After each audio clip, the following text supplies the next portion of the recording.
नमस्कार दोस्तों, मैं Vipin Chauhan Indian largest documentation home care company से आप सभी लोगों का स्वागत करता हूं। तो फ्रेंड्स, जैसे कि आप जानते हैं वीडियोस तो मैं बनाता ही रहता हूं, लेकिन आज का वीडियो जो है मैं लेके आया हूं हमारे देश के संविधान पे, ठीक है, and fundamental rights of citizen of India. ठीक है, तो कॉन्स्टिट्यूशन क्या है जिसे मैं बहुत छोटे में बताऊंगा और हम फोकस करेंगे फंडामेंटल राइट।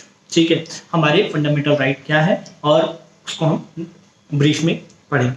तो फ्रेंड्स देखिए, सबसे पहले अगर कोई कॉन्स्टिट्यूशन को समझना चाहता है, ठीक है, कि हमारा संविधान क्या है, ठीक, तो हमें समझना पड़ेगा प्रिम्बल्स को। ठीक है, और ये प्रिम्बल्स क्या होता है हम इसे स्टार्ट करते हैं। देखिए, जो हमारा संविधान है, कॉन्स्टिट्यूशन है, वो सबसे पहले 1950 में 26 जनवरी को इम्प्लीमेंट किया गया। ठीक है, 1950 26 जनवरी को इम्प्लीमेंट किया गया। ठीक है, और नवंबर 1949 में इसको प्रस्तुत किया था, मतलब लेके आए थे, लेकिन अप्लाई नहीं किया था, प्रपोज किया गया। ठीक है, 1949 डेट याद रखिएगा, 1949 में प्रपोज किया गया। ठीक है, 26 नवंबर को, और अप्लाई किया गया 1950 में 26 जनवरी को। ठीक है फ्रेंड्स, तो फ्रेंड्स इसके जब ये लगा दिया गया, ठीक, तो ये बना कैसे, प्रिम्बल्स मतलब कॉन्स्टिट्यूशन बनता कैसे है। ठीक है, प्रिम्बल्स क्या होते हैं, तो प्रिम्बल समझते हैं। देखिए, प्रिम्बल क्या है, आप वर्ड पढ़ते रहते हैं, प्रिम्बल प्रिम्बल प्रिम्बल एग्जाम की तैयारी करने के लिए।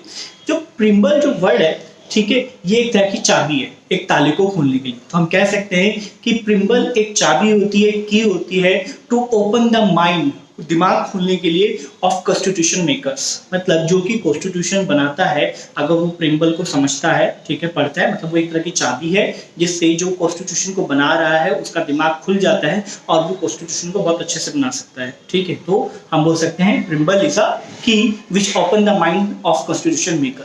ठीक है, ये बोल सकते हैं, या फिर आप ये भी कह सकते हो कि प्रिम्बल इंट्रोडक्शन है कॉन्स्टिट्यूशन का। ठीक है, जो प्रिम्बल्स होते हैं वो इंट्रोडक्शन होते हैं हमारे कॉन्स्टिट्यूशन का, आप ये बोल सकते हैं।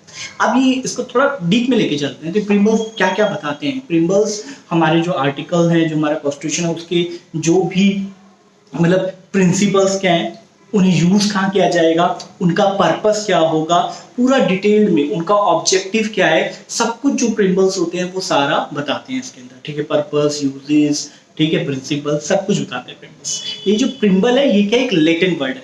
ठीक है, लैटिन वर्ड है, और इसको लैटिन वर्ड क्या है, प्रिम्बलस बोलते हैं लैटिन वर्ड में। और लैटिन वर्ड में प्रिम्बलस का मतलब है गो फॉरवर्ड, मतलब आगे जाइए। ठीक है, और इक्वल टू इंट्रोडक्शन, मतलब ये एक तरह का इंट्रोडक्शन है कॉन्स्टिट्यूशन का। ठीक है, तो आपने प्रिम्बल समझ लिया। अब प्रिम्बल समझने के बाद समझते हैं फंडामेंटल राइट्स। ठीक है, तो व्हाट इज फंडामेंटल राइट्स। ठीक है, तो हमारे जो फंडामेंटल राइट्स हैं, जो हमें इंडियन कॉन्स्टिट्यूशन से मिले हैं, वो हमारे 12 से लेके 35 तक है। ठीक है, तो 12 से 35 तक हमारे फंडामेंटल राइट्स है। तो सबसे पहले 12 और 13, ठीक है, ये जनरल होता है, जनरल आर्टिकल्स होते हैं, और इसके अंदर क्या क्या बताया गया, इसमें स्टेट के बारे में बताया गया और लॉ के बारे में बताया गया। स्टेट और लॉ के बारे में, मतलब गवर्नमेंट प्लस लेजिस्लेचर उसके बारे में बताया गया, गवर्नमेंट प्लस पार्लियामेंट उसके बारे में बताया गया, लोकल बॉडीज, मतलब इन सब चीजों को डिफाइन किया गया। अब ये स्टेट वर्ड क्या होता है, स्टेट वर्ड भाई, तुम गवर्नमेंट को बोलो, लोकल बॉडीज को बोलो, सेंट्रल गवर्नमेंट को बोलो, पार्लियामेंट को बोलो, ये टर्म जो है इन सब चीजों के लिए स्टेट वर्ड यूज किया जाता है। जैसे कि मैंने बोला, government plus parliament, government plus legislature, local bodies of government, तो ये स्टेट, इनको स्टेट बोला जाता है। ठीक है, अब बात करते हैं, ये मैंने आपको बता दिया, ठीक है, क्या क्या डिफाइन होता है, और मैंने बोला इसके अंदर लॉ भी डिफाइन किया जाता है। ठीक है, अब बात करते हैं 12 और 13 हमने बता दिया। अब हम बात करते हैं 14 से लेके 18। जो 14 से लेके 18 तक आर्टिकल है, उसको कहा गया है राइट ऑफ इक्वलिटी। अभी राइट ऑफ इक्वलिटी क्या है, 14 से 18, तो आर्टिकल 14 बोलता है हमारे संविधान का कि हर कोई संविधान के सामने इक्वल है, मतलब लॉ के सामने सब कोई इक्वल है और सबको इक्वली ट्रीट किया जाएगा। Everyone is equal in front of law. ठीक है, ये हो गया अपना आर्टिकल 14। अब आर्टिकल 15 क्या बोलता है, आर्टिकल 15 बोलता है कि भैया प्रोविजन ऑफ डिस्क्रिमिनेशन, आप किसी के साथ भेदभाव नहीं कर सकते हैं। अगर कोई काला है, या वो लड़का है, लड़की है, या गे है, या फिर उसको वो किसी पर्टिकुलर प्लेस से बिलोंग करता है, मतलब आप सेक्स पे, ठीक है, मेल फीमेल होने से, या किसी भी सेक्स के होने से, या उसका बर्थ प्लेस कहीं इंडिया का किसी और का है, आप उसको क्रिटिसिज्म नहीं कर सकते, डिस्क्रिमिनेशन नहीं कर सकते। ठीक है, प्लेस पे लेके सेक्स पे लेके, रेस पे लेके, ये 15 बोलता है। 16 बोलता है कि भैया जो नौकरी मिलेगी, जो एम्प्लॉयमेंट होगा, उसके लिए सबको सामान्य नजरों से देखा जाएगा। ठीक है, सबको सामान्य नजरों से देखा जाएगा, आर्टिकल 16 ये बोलता है। ठीक है, इक्वल अपॉर्चुनिटी ऑफ एम्प्लॉयमेंट। ठीक है, फिर जो 17 है वो बोलता है कि भैया अनटचेबिलिटी, मतलब प्रोविजन ऑफ अनटचेबिलिटी, जो छुआछूत है उसके ऊपर वो लगाता है कि आप किसी को छुआछूत की भावना से नहीं देख सकते। 17 ये बोलता है। और 18 बोलता है कि आप टाइटल, आप किसी के टाइटल को नहीं बोल सकते। जैसे हम गलत वर्ड यूज करते हैं, किसी हरिजन को, मतलब ये this is for the video purpose only, कि आप किसी को प्लीज इसको कंसिडर ना करें, ये सिर्फ एक एजुकेशन पर्पस से मैं समझा रहा हूँ। किसी को आप चमार बोलते हैं या लोअर बैकवर्ड कास्ट के आदमी को किसी को उसके कास्ट से रिकॉल करते हैं, उसे नीचा दिखाते हैं, तो आप उसको टाइटल से बोल के आप टीचर नहीं दिखा सकते। इसके लिए आपको कानूनी आपके ऊपर कार्रवाई हो जाएगी। ठीक है, तो ये 18 था। ठीक, अब 18 मैंने बता दिया, राइट टू इक्वालिटी में मैंने 14 से 18 आपको समझा दिया। अब बात करते हैं 19 से लेके 22 तक। अब 19 से 22 तक को बोला गया है राइट ऑफ फ्रीडम। अब ये राइट ऑफ फ्रीडम क्या है? तो राइट ऑफ फ्रीडम में सबसे पहले जो 19 आर्टिकल नंबर 19 है वो ये कहता है, उसको 7 पॉइंट्स में तोड़ा गया। अब वो 7 पॉइंट क्या है? वो जो 19 आर्टिकल 19, तो आर्टिकल 19 के 7 पॉइंट ये कहते हैं freedom to speech and expression, कि हम कुछ भी बोल सकते हैं और किसी भी तरह का अपना मुंह ऐसे ऐसे कैसे भी बना सकते हैं। फ्रीडम टू स्पीच, कुछ भी बोलने की आजादी, और एक्सप्रेशन करने की आजादी। आप इंडिया में रहते हैं, आप कुछ भी बोलिए और कैसा भी एक्सप्रेशन बनाइए। आर्टिकल 19(1) आर्टिकल 19(a)(1) बोलता है फ्रीडम ऑफ प्रेस। ये क्वेश्चन बहुत एग्जाम में आता है, प्लीज याद रखिएगा। Freedom of press, freedom of press आता है। ठीक है, तो आर्टिकल 19(1)(a) में बताया गया है कि हमारे यहाँ स्वतंत्रता दी गई है फ्रीडम ऑफ प्रेस को। ठीक है, उसके बाद आता है आर्टिकल 19(2) क्या है? 19(2) में फ्रीडम ऑफ प्रेस, मतलब जो प्रेस है उसके ऊपर कुछ प्रतिबंध लगाए गए हैं, जैसे कि वो पोर्नोग्राफी नहीं दिखा सकते, वो न्यायालयों को नीचा नहीं दिखा सकते, दो देशों के बीच में जो ट्रीटी हुई है उसका वो विरोध नहीं कर सकते कि ये गलत किया है, और किसी भी न्यायाधीश को वो नीचा नहीं दिखा सकते, किसी भी हाई कोर्ट और सुप्रीम कोर्ट के बारे में गलत नहीं बोल सकते, और किसी भी व्यक्ति के बारे में बिना इंफॉर्मेशन के वो गलत इल्जाम नहीं लगा सकते। ठीक है, ऐसे, और पोर्नोग्राफी नहीं दिखा सकते। ऐसी बहुत सारे एलिगेशंस 19(2) में लगाए गए हैं। ये मैंने आपको 19(2) इसलिए समझाया क्योंकि क्वेश्चन आता है, फ्रीडम ऑफ प्रेस भी आता है, और प्रोहिबिशन क्या है, मतलब कैसे प्रेस के ऊपर बांधा गया, ये क्वेश्चन बिल्कुल आता है। अब बात करते हैं आर्टिकल 20, इसको बोलते हैं डॉक्ट्रिन ऑफ डबल जुडिपरेंस भी बोलते हैं। अब डॉक्ट्रिन ऑफ डबल जुडिपरेंस क्या है? डॉक्ट्रिन ऑफ डबल जुडिपरेंस है, अगर किसी आदमी को जेल में किसी पॉकेट मारने के लिए 3 दिन के लिए रखा गया, और 3 दिन के बाद आपने इसको 6 दिन भी रख लिया, 8 दिन भी रख लिया, 2 दिन भी रख लिया, मतलब कि आप एक ही क्राइम के लिए आप उसको डबल, वो जो है आप उसको डबल पेनल्टाइज नहीं कर सकते, डबल जेल नहीं दे सकते। तो डॉक्ट्रिन ऑफ डबल जुडिपरेंस कहते हैं। ठीक है, उसके बाद 21 में क्या बताया गया? 21 में बताया गया कि, एक बार देख लेते वीडियो चल रहा है नहीं चल रहा, हाँ बिल्कुल चल रहा है, सॉरी मैं माफी चाहूंगा। उसके बाद 21 में बताया गया प्रोटेक्शन अगेंस्ट लाइफ, आपको जो प्रोटेक्शन दिया गया अगेंस्ट लाइफ के, ठीक है, एंड पर्सनल लिबर्टीज के। इसमें ये बताया गया आपके किस तरह से आपको लाइफ को प्रोटेक्शन और पर्सनल लिबर्टीज के बारे में बताया गया। उसके बाद आ जाता है सबसे इंपॉर्टेंट 22। अब 22 क्या है? 22 ये बोलता है कि protection against arrest and unwanted detention.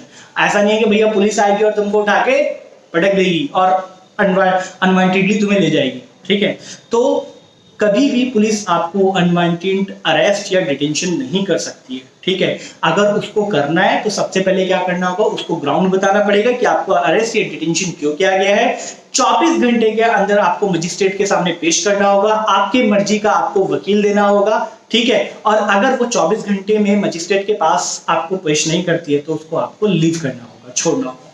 ठीक है, तो ये आपका हो गया आर्टिकल नंबर 22 में। अब 22 के बाद आ जाता है 23-24। अभी 23-24 क्या है? ये 23-24 है राइट अगेंस्ट एक्सप्लॉयटेशन। ठीक है, अब राइट अगेंस्ट एक्सप्लॉयटेशन क्या है? राइट अगेंस्ट एक्सप्लॉयटेशन है कि भैया आप ह्यूमन ट्रैफिकिंग नहीं कर सकते। 23 मतलब ह्यूमन ट्रैफिकिंग और फोर्स लेबर, आप आदमी को बेच नहीं सकते, उससे फोर्स लेबर नहीं करा सकते। ठीक है। और उसके बाद 23 के बाद आया था 24। 24 का मतलब है चाइल्ड लेबर, आप चाइल्ड लेबर नहीं करा सकते हैं, ठीक है। ये आर्टिकल 24 हो गया।